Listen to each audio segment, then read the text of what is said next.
Good afternoon dear learners. जैसे कि आपको पता है हम पढ़ रहे हैं process of school management. Previous lecture में हमने थोड़ा सा बैकग्राउंड दिया कि प्रोसेस ऑफ स्कूल मैनेजमेंट क्यों ज़रूरी है, कौन से इंपॉर्टेंट फीचर्स होना ज़रूरी है। फिर हम बात कर रहे थे प्रिंसिपल्स के बारे में और उसमें हमने पहला प्रिंसिपल कंप्लीट किया, that was planning.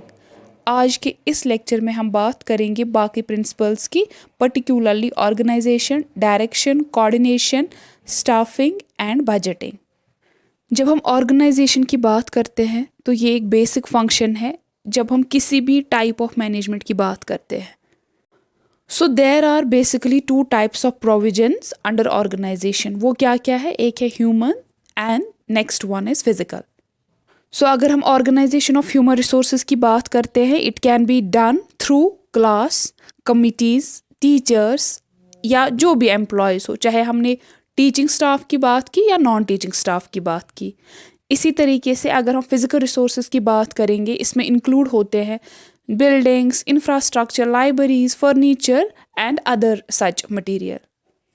Moreover besides these two types of resources, जो टेक्निक्स होती है स्कूल की, स्कूल का करिकुलम, स्कूल का टाइम टेबल, ये सब हम इंक्लूड करते हैं जब हम एक ऑर्गेनाइजेशन की बात करते हैं। इस कॉन्टेक्स्ट में हम यही कह सकते हैं जो ऑर्गेनाइजेशन है ये इंटीग्रेट करता है डिफरेंट रिसोर्सेज को, ताकि हम कंप्लीट प्रोग्राम जो हमने स्कूल में रखा हो उसको हम इम्प्लीमेंट कर पाए ईजिली, कन्वीनियंटली, ताकि हम रियलाइज़ कर पाए अपने एम्स को और हम उनको अप्रोप्रिएट टाइम पे exact ways and means use करके उनको हम एक्वायर कर सकें। Next important principle is direction. जब तक कोई गाइड करने वाला नहीं होगा, कोई इस तरीके का लीडर हमें नहीं होगा अपनी स्कूल ऑर्गेनाइजेशन में जो हमें सही से डायरेक्ट करेगा, तब तक हम स्कूल को सही से मैनेज नहीं कर सकते हैं। दैट मीन्स बेसिस ही अगर हम बात करेंगे, स्कूल मैनेजमेंट का बेस ही है डिपेंडेंट हमारा गाइड कैसा है आगे और उसमें किस तरीके की लीडरशिप क्वालिटीज़ है। इन अदर वर्ड्स हम कह सकते हैं अगर हमने कितना भी बेहतरीन प्लान सेट करके रखा होगा अपनी ऑर्गेनाइजेशन के रिगार्डिंग, वो तब तक हम ग्राउंड लेवल पे इम्प्लीमेंट नहीं कर पाएंगे अगर हमें सही डायरेक्शन के लिए कोई लीडर नहीं बैठा होगा, कोई ऐसा बंदा जो हमें अप्रोप्रिएट टाइम पे एक direction they. That simply means direction वही दे पाएगा जिसमें लीडरशिप स्किल्स होंगे, लीडरशिप क्वालिटीज़ होंगे।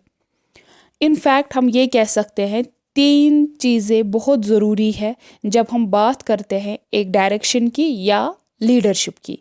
सबसे पहला है उसमें एक मैनेजर जो है उसमें ये क्वालिटी होनी चाहिए कि वो डिसीजन ले पाए, वो डिक्लेयर कर पाए उन डिसीजंस को और उनको फिर प्रैक्टिकल शेप दे पाए जो भी उन्होंने डिसीजंस लिए होंगे। इस बात से हमें यही समझ आता है कि डायरेक्शन देना इजी टास्क नहीं है। इसके लिए एक मैनेजर में कुछ इंपॉर्टेंट क्वालिटीज़ का होना बहुत ज़रूरी है। लाइक वो नॉलेजेबल होना चाहिए, अंडरस्टैंडिंग लेवल उसका सही होना चाहिए, इवन उसका विजन ब्रॉड होना चाहिए, फार साइटेडनेस उसमें होनी चाहिए और ऑब्वियसली उसमें एक विजडम इस तरीके का होना चाहिए ताकि जो हमने कल भी एक पॉइंट पढ़ा, जब वो प्लान करे वो पास्ट, प्रेजेंट और फ्यूचर को साथ लेके चले। पास्ट की कुछ गलतियों को फिर से रिपीट ना करे, वहाँ से कुछ लेसन्स लेके प्रेजेंट में इम्प्लीमेंट करे। इसी तरीके से ब्रॉडर विजन इस तरीके का होना चाहिए कि उसको फ्यूचर पे नज़र हो कि किस तरीके से हम प्लानिंग कर सकते हैं और ऑब्वियसली वो अकॉर्डिंगली डायरेक्शंस देता रहेगा। बिसाइड्स दिस, जो डायरेक्शन देने वाला लीडर होगा, एक ऑर्गेनाइजेशन को एक मैनेजर जो चला रहा होगा, उसमें कुछ और भी क्वालिटीज़ का होना बहुत ज़रूरी है। Like patience, cooperation, tolerance, even listening skill का होना भी ज़रूरी है। आप देखेंगे कुछ बुक्स पे अभी भी लिखा है सिंपैथेटिक एटीट्यूड होना भी एक अच्छी क्वालिटी मानी जाती है जब हम मैनेजर की बात करते हैं, बट आप यहाँ ऐड करेंगे एम्पैथेटिक एटीट्यूड का भी होना बहुत ज़रूरी है जब हम प्रेजेंट 21st सेंचुरी की बात करते हैं। उसमें एक गुड मैनेजर वही है जिसमें एम्पैथेटिक एटीट्यूड होगा towards others. In other words we can say कि अगर एक लीडर में, एक मैनेजर में जो एक स्कूल ऑर्गेनाइजेशन को चला रहा है, अगर उसमें ये क्वालिटीज़ मिसिंग होगी तो हमारे पास सक्सेसफुल आउटकम नहीं आएगा। सो डायरेक्शन में हमें यही समझ आता है कि एक स्किल्ड मैनेजर है जो है वो डिसीजन जब लेगा, वो तभी डिसीजन कोई लेना चाहिए जब वो कंसल्ट करेगा बाकी एसोसिएट्स को, ताकि उनको भी लगे कि वो अकाउंटेबल है जब बात आती है इंस्टीट्यूशन की, उनकी भी कुछ रिस्पॉन्सिबिलिटीज़ है और उनको भी एक्नॉलेज किया जाता है।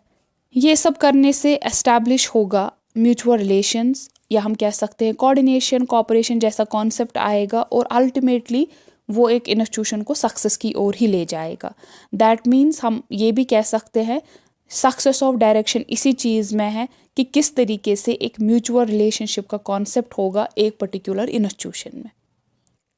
Next important principle is coordination. Coordination से हमें यही समझ आता है कि हमें म्यूचुअल रिलेशंस जो है वो एस्टैब्लिश करने हैं उन सब एलिमेंट्स में जो भी रिलेटेड है टू द पर्टिकुलर ऑर्गेनाइजेशन। किसी भी ऑर्गेनाइजेशन में जब म्यूचुअल अंडरस्टैंडिंग होगी तो ऑब्वियसली जो वर्कर्स है वो म्यूचुअली काम करेंगे, हर कोई बंदा अपना रोल प्ले करेगा, जिसको जो रोल दिया गया है वो उस चीज़ की रिस्पॉन्सिबिलिटी लेगा। उससे ये प्लस पॉइंट है, जब हर कोई बंदा अपने रोल की रिस्पॉन्सिबिलिटी लेगा तो कोई भी कियोस और कन्फ्यूजन नहीं होगा, इवन टास्क्स को करने में कोई भी डिले नहीं होगा। One more important principal is staffing.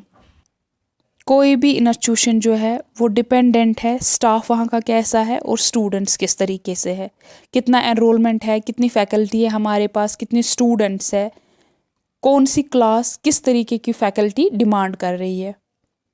Staffing का यहाँ पे मतलब है कि हमारे इंस्टीट्यूशन में हमें रिक्रूटमेंट इस तरीके से करना है ताकि हमारे पास सूटेबल स्टाफ आए जो डिमांड है हमारे पर्टिकुलर इंस्टीट्यूशन की।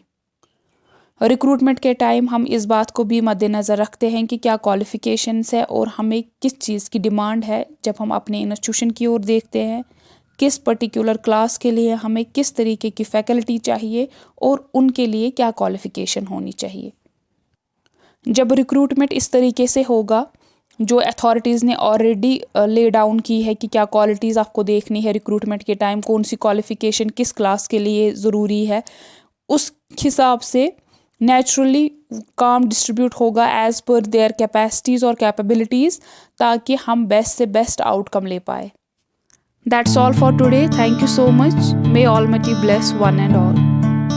प्रोसेस ऑफ स्कूल मैनेजमेंट की सीरीज़ में और एक लेक्चर आ जाएगा जहाँ पे हम रिफ्लेक्ट करेंगे on the other principles, that is budgeting, then we have recording and reporting, controlling, last but not the least one is valuation. Thank you.